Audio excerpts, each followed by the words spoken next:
اما بعد فاعوذ باللہ من الشیطان الرجیم بسم اللہ الرحمن الرحیم ما کان محمد ابا احد من رجالکم ولکن رسول اللہ وخاتم النبیین صدق اللہ مولانا العظیم الصلاۃ والسلام علیک یا سیدی یا رسول اللہ وعلی آلک واصحابک یا سیدی یا نعمت اللہ۔ عقیدہ ختم نبوت ایک ایسا پاکیزہ اور مقدس نشان ہے جو مسلمانوں کی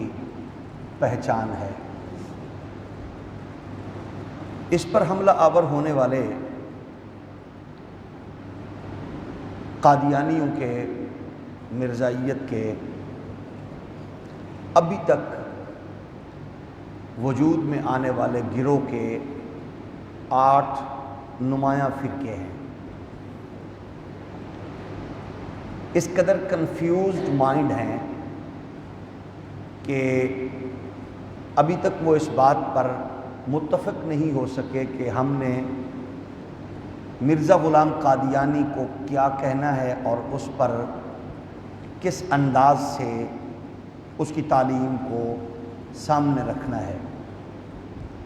تو ان میں نمایاں جو فرقے ہیں ان کی تعداد 8 ہے۔ ایک ہے سبز احمدیت، اور اس فرقے کے قادیانیت کے فتنے میں جو فرقے ہیں ان میں سبز احمدیت کے جو سربراہ ہے اس کا نام ہے مرزا رفیع احمد، اور انہی میں ایک ہے احمدیت ان کے نزدیک جو قادیانی، اور قادیانی اپنے آپ کو احمدی کہتے ہیں، اور ہمارے ہاں جاہل دین سے عاری وزراء اور یا پھر لفافہ اینکرز بھی ان کو خوشامد کے طور پر احمدی کہتے ہیں، حالانکہ احمدی بھی ہم ہیں اور محمدی بھی ہم ہیں۔ تو وہ کیونکہ قادیانی ہیں تو ان میں ایک ہے احمدیت جو ان کے نزدیک، اس کے سربراہ کا نام ہے مرزا مسرور۔ ایک ہے ان میں اصلاح پسند فرقہ قادیانیوں میں، اس کے ہیڈ ہیں، ان کا نام ہے ذوالفقار۔ اسی طرح ایک ان میں لاہوری گروپ ہے، لاہوری گروپ کے سربراہ کا نام ہے محمد علی، اور ایک ہے ان میں صحیح الاسلام قادیانیوں کے گروہ، اس کے سربراہ کا نام ہے منیر عظیم۔ ایک ہے ان میں المسلمین، اس کے ہیڈ کا نام ہے ظفر اللہ ڈومن، اور ایک ان میں قادیانیوں میں ہے حقیقی قادیانیت، حقیقی احمدیت یا قادیانیت، اس کے ہیڈ کا نام ہے ناصر سلطانی، اور ایک الحاجی جبریل کا فرقہ ہے ان میں، اس کے ہیڈ الحاجی جبریل ہیں، اس کا نام ہے انوار الاسلام۔ اچھا، آپ جب سوشل میڈیا پہ ان کے جو ایکٹیویٹیز ہیں ان کو اور چینلز کو دیکھتے ہیں تو ان میں اسلام سے منسوب جتنے بھی نام آپ کو ملیں گے وہ موسٹلی وہ اپنے چینلز کو انہی نام سے وہ دنیا کے سامنے پیش کرتے ہیں تاکہ ان کو اپنی خرافات اور اپنے غلیظ نظریات لوگوں تک پہنچانے کا موقع ملے۔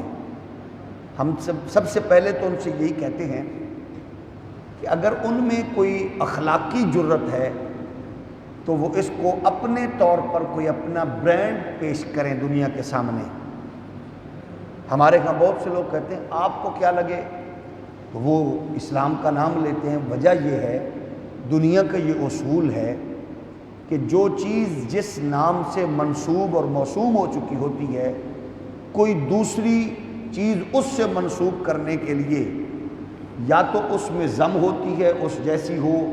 اسی کے ساتھ جڑی ہو، الگ ہو، تو پھر اس کو کوئی اپنا نام دیا جاتا ہے۔ تم سکھ بنو، تم ہندو بنو، تم بامن بنو، تم پارسی بنو، تم جس اپنے آپ کو مذہب سے مرضی جوڑو، اسلام کے ساتھ اگر کوئی اپنے آپ کو جوڑنا چاہتا ہے تو پھر یہ یاد رکھے اسلام کی حدود و قیود ہیں، اس کی لمٹس ہیں، اس کے اندر رہ کے ان حدود کو فالو کرنا ہے، نہ کہ اپنی رائے اور اپنی خواہشات کے اظہار کو مذہب و مسلک و مشرب بنانا ہے۔ اب اس کی جو لمٹس ہیں، اصول اور حدود و قیود ہیں، وہ ہمیں سید عالم صلی اللہ علیہ وآلہ وسلم کے فرامین میں واضح طور پر نظر آتی ہیں۔ بخاری شریف میں 3413 نمبر پر اس حدیث کو بیان کیا گیا حضرت ابی ہریرہ سے رضی اللہ تعالیٰ عنہ، عن ابی ہریرہ رضی اللہ عنہ عن النبی صلی اللہ علیہ وسلم لا تقوم الساعة حتى يبعث الدجالون کذابون قریبا من 30 کلہم یزعم انہ نبی اللہ۔ سید عالم علیہ السلام نے ارشاد فرمایا، ابو ہریرہ فرماتے ہیں کریم آقا علیہ السلام نے ارشاد فرمایا قیامت اس وقت تک وقوع پذیر نہیں ہوگی جب تک 30 کے قریب دجال کذاب نہ پیدا ہو جائیں اور ہر ایک یہ دعویٰ کرے گا کہ وہ نبی ہے۔ اب یہ فرمان مصطفیٰ اس کو سامنے رکھیں تو اس میں بہت سے حسین اور پاکیزہ روشن پہلو بھی نمایاں ہوتے ہیں۔ ان میں فرامین مصطفی میں ایک تو آنے والے کو حضور اللہ کی عطا سے جان کر بتا رہے ہیں آگاہی کے لیے، اور دوسرا پہلو یہ نمایاں ہوتا ہے کہ اگر کوئی یہ عقیدہ رکھے کہ نبی کریم صلی اللہ علیہ وسلم کو کل کا پتہ نہیں ہے تو اس پر بھی یہ حدیث مبارک وضاحت فرما رہی ہے کہ اللہ کا نبی اللہ کی عطا اس کے کرم سے آنے والے حالات و واقعات کی خبر عنایت فرما رہے ہیں۔ حضور سید عالم صلی اللہ علیہ وآلہ وسلم کی ایک حدیث مبارک جس کو حضرت ثوبان نے روایت کیا، اس حدیث کو ترمذی نے 2219 نمبر پر بیان کیا، ابو داؤد نے اس کو 2252 نمبر پہ بیان کیا، اور اسی حدیث کو ابن ماجہ نے 3952 نمبر پہ بیان کیا، اسی کو ابی شیبہ نے المصنف میں بیان کیا 3565 نمبر پہ۔ اب دیکھیں کلیئر کٹ یہ فرامین ہیں جو روز روشن کی طرح عیاں ہیں۔ اب ان کے مقابلے میں اگر کوئی آج کے ماڈرن دور کی فکر لے کر اٹھے اور کہے کہ مطلب یہ بنتا ہے، مطلب وہ بنتا گئے، میں یہ کہتا ہوں مطلب یہ ہے، اس کے بارے میں ہم کون ہوتے گئے، کوئی اپنے آپ کو مسلمان کہے، یہ میں بات کر رہا ہوں جاوید غامدی صاحب کی، یہ میں بات کر رہا ہوں آپ کو جیلم کے ایک مرزا کی، ہم کون ہوتے ہیں جب وہ کہہ رہے مسلمان؟ تو آپ بتائیے 1200 صحابہ شہید ہوئے عقیدہ ختم نبوت کے تحفظ میں، لشکر کو بھیجنے والے ابو بکر صدیق ہیں، کمانڈ کرنے والے خالد بن ولید جیسے لوگ ہیں، اور اس میں شہادت کے درجے کو حاصل کرنے والے سینکڑوں اصحاب وہ ہیں جو باقاعدہ طور پر مکمل عالم تھے، جو تمام تر جزیات پر گہری نظر رکھتے تھے، یعنی درجہ فقاہت پر فائز تھے، ان کو بھی پتہ نہیں چل سکا۔ مسئلہ ختم نبوت کا حضرت امام اعظم ابو حنیفہ آپ سے پوچھا گیا کہ اگر کوئی نبوت کا دعویٰ کرے تو اس سے وہ اپنے طور پر یہ کہے کہ مجھے کوئی دلیل پیش کرنے کا موقع دو، تو آپ فرماتے ہیں اس سے دلیل مانگنا ہی ختم نبوت کے عقیدے کو کمزور سمجھنا ہے۔ امام اعظم کو بھی سمجھ نہیں آیا، امام شافعی کو بھی ختم نبوت سمجھ نہیں آئی، احمد ابن حنبل کو بھی سمجھ نہیں آئی، امام جو اتنے بھی ائمہ گزرے ہیں ان کو بالکل سمجھ نہیں آئی، اور ہمارے اکابر علماء رازی، غزالی، رومی، جامی، ایسے لوگوں کو بھی سمجھ میں نہیں آئی جنہوں نے اس کے لیے قربانیاں دی ہیں، عدالتوں میں دلائل دیے ہیں، دلائل کے انبار لگائے ہیں، ان کو بھی سمجھ نہیں آئی۔ تو آج ان کو سمجھ نہیں آئی اور امریکہ کی گود میں بیٹھ کر ڈالر کی جھنکار میں دنیا کو اپنی سحر سے اور اپنے فصاحت سے اور اپنے فلسفے سے اپنی جانب محض چینلز کے زور پر متوجہ کرنے والے ان لنگڑے فکر کے لوگوں کو، ان بیچارے پالتو فکر کے لوگوں کو پتہ چل گیا کہ مرزائیت کیا اور قادیانیت کیا۔ تم کون ہوتے ہو کسی کو کچھ کہنے والے؟ بھائی یہ عقیدہ وہ ہے، اور ان سے تو میں سمجھتا ہوں کروڑ درجے وہ اچھے ہیں کہ جو جہاں بھی ہوتے ہیں کم از کم ختم نبوت کے حوالے سے کمپرومائز نہیں کرتے۔ مجھے ہمیں پڑھنے کو ملا کہ ہمارے اسی دور میں باقاعدہ منسٹر ہیں طارق بشیر چیمہ، بات انہوں نے کی، اور مزے کی بات ہے جب کوئی بندہ اپوزیشن میں ہوتا ہے تب اس کو بڑی ختم نبوت یاد ہوتی ہے، اور جب وہ اقتدار میں ہوتا ہے تو نشے میں مست ہوتا ہے، وہ بھول جاتا ہے۔ لیکن اس موقع پر بات بھی بڑی خوبصورت کی طارق بشیر چیمہ صاحب نے، انہوں نے کہا آخر وجہ کیا ہے کہ ہمیں ہر 2 مہینے 4 مہینے بعد اسلامی جمہوری مملکت میں ختم نبوت کے لیے بھیک کیوں مانگنی پڑتی ہے؟ میں سلام پیش کرتا ہوں ان کو اس خوبصورت سٹیٹمنٹ پر۔ یہ ہے جوانوں والی، غیرت مند لوگوں والی سٹیٹمنٹ۔ یہ بزدل والی ہوتی ہے، نہیں لوگوں کو غلط فہمی ہوئی ہے، مطلب یوں تھا، مطلب وہ تھا، ہم تو نہیں کر رہے تھے۔ بھئی نہیں کر رہے تھے تو خبر کیسے آ گئی؟ تم نے اگر زہر نہیں اگلا تو بات کیسے واضح ہوئی؟ اس پہ تم نے اس کو سزا کیوں نہیں دی جس نے یہ نوٹیفیکیشن جاری کیا، جس نے یہ بکواس کی ہے اس کو کنٹرول کیوں نہیں کیا گیا؟ ہم سمجھتے ہیں کہ ختم نبوت کے نام پر ہم سے کھلواڑ نہ کیا جائے، تماشا نہ کیا جائے۔ اس اقتدار کی عمر بڑی کم ہے، بہت سے لوگ آئے، روتے گئے، رو رہے گئے، جن کو اپنی طاقت پہ ناز تھا وہ ذلت رسوائی ملنے کے بعد دوسرے سے پوچھتے آپ بتاؤ کہ میرے ساتھ ایسے کیسے ہوا؟ جاہل مشیروں سے بچو، نادان لوگوں سے بچو، حاشیہ برداروں سے بچو۔ یہ تماشا نہیں ہے، یہ سیاسی کھیل نہیں ہے، یہ عقیدہ ختم نبوت کا ایسا حساس مسئلہ ہے کہ جب تم ناچنے گانے والی اور ناچنے گانے والوں کو مشیر رکھو گے، جس کے حکومت میں گورنر ناچنے گانے والے ہوں، جس حکومت میں وزراء ناچنے گانے والے ہوں، ہم تو حیران ہوتے ہیں یہ پہلی حکومت ہے یا ناچنے گانے والوں کی ہے یا ناچنے گانے والیوں کی اولاد کی ہے۔ کیسے بدبخت لوگ ہیں، اور تمہیں بھونکنے کے لیے اور کوئی بات نہیں ملتی، جب بھی کوئی اٹھتا ہے عقیدہ ختم نبوت پر وہ ہرزہ سرائی کی کوشش کرتا ہے۔ یہاں تو نسلیں مٹ گئی ہیں، یہاں تو بڑے بڑے کر و فر والے لوگوں کے خاندان مٹ گئے ہیں۔ نام کل بھی محمد عربی کی عزت اور عظمت کے حوالے سے تھا، اور آج بھی حضور کی عزت و ناموس کا ڈنکا بجے گا۔ اس کائنات میں اس معاملے میں بہت زیادہ سوچ، یہاں تو سانسوں کا بھی حساب دینا پڑتا ہے۔ واضح فرامین کے بعد آخر کون سی وائرس تمہیں لگ گئی ہے کہ تم ایسی باتوں کو کبھی 295 پہ حملہ آور ہوتے ہو، کبھی ختم نبوت پہ حملہ آور ہوتے ہو، کبھی ناموس مصطفیٰ پہ حملہ آور ہوتے ہو۔ اس لیے میرے دوست، میرے بھائیوں، میرے بزرگوں، اگر عمران کی توہین پر کسی پیٹے کو دکھ ہوتا ہے، اگر نواز کی توہین پر کسی نونے کو تکلیف ہوتی ہے، اگر اسی طرح بھٹو کی زرداری کی توہین پر کسی پیپے کو تکلیف پہنچتی ہے، تو ہم مسلمانوں کا غلامان رسول کا بھی حق بنتا ہے کہ اگر کوئی کتا ناموس رسالت پر بھونکے تو ہمارا حق بنتا ہے ہم آگے بڑھ کر اس کتے کی زبان گدی سے کھینچیں۔ ہمارا حق بنتا ہے ہم نبوت اور رسالت کی ناموس کے لیے چیخیں، چلائیں، روئیں، شور مچائیں۔ یہ حق ہم سے کوئی چھین نہیں سکتا۔ یہ حق ہمیں ماؤں کی گھٹی میں ملا ہے، یہ حق ہمیں بزرگوں کی تربیت سے ملا ہے، یہ حق ہمیں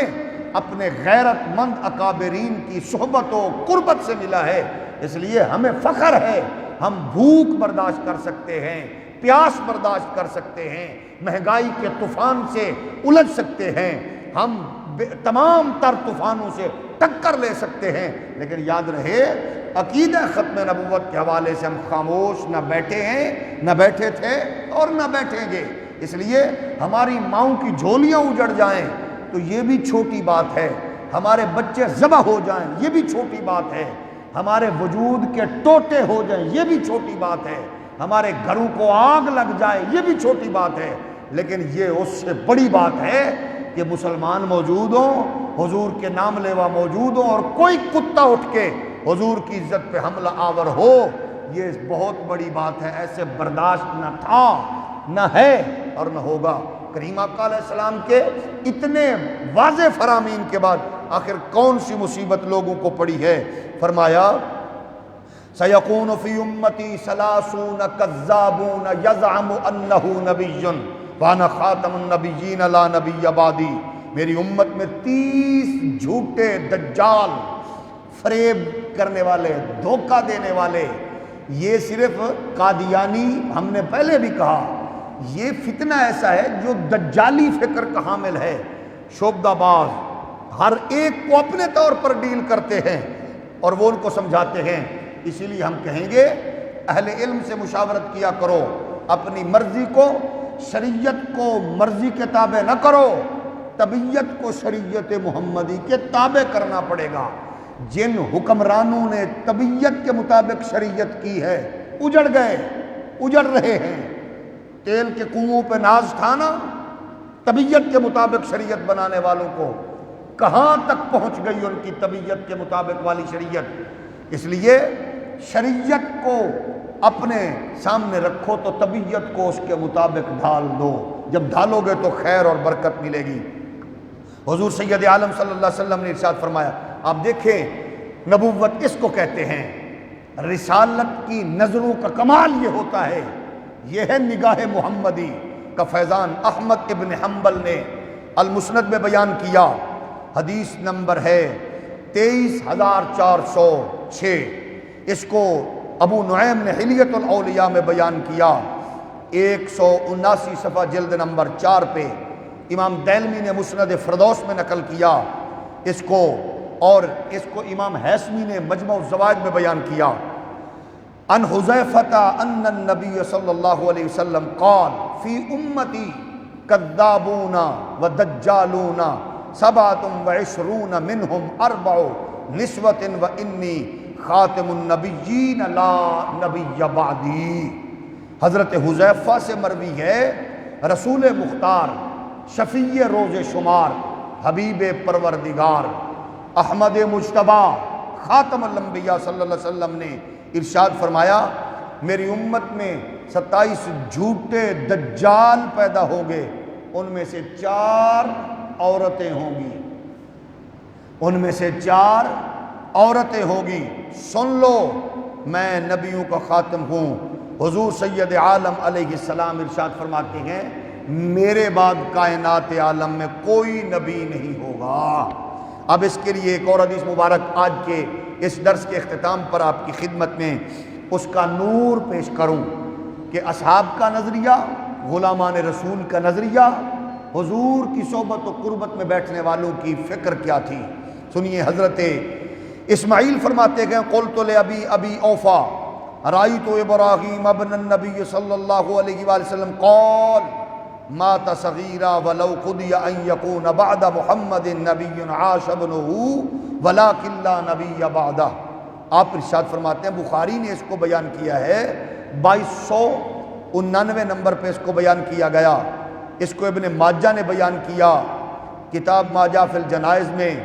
اور اس کو دیگر محدثین نے بیان کیا۔ اسماعیل فرماتے ہیں، ابن ابی اوفا نے فرمایا کہ آپ نے نبی کائنات صلی اللہ علیہ وسلم کے صاحبزادے حضرت ابراہیم کو دیکھا، انہوں نے فرمایا کہ وہ چھوٹی عمر میں ہی وفات پا گئے تھے۔ اگر اللہ تعالیٰ کا فیصلہ ہوتا کہ حضرت محمد صلی اللہ علیہ وآلہ وسلم کے بعد کوئی نبی ہو سکتا ہے تو آپ کے صاحبزادے حضرت سیدنا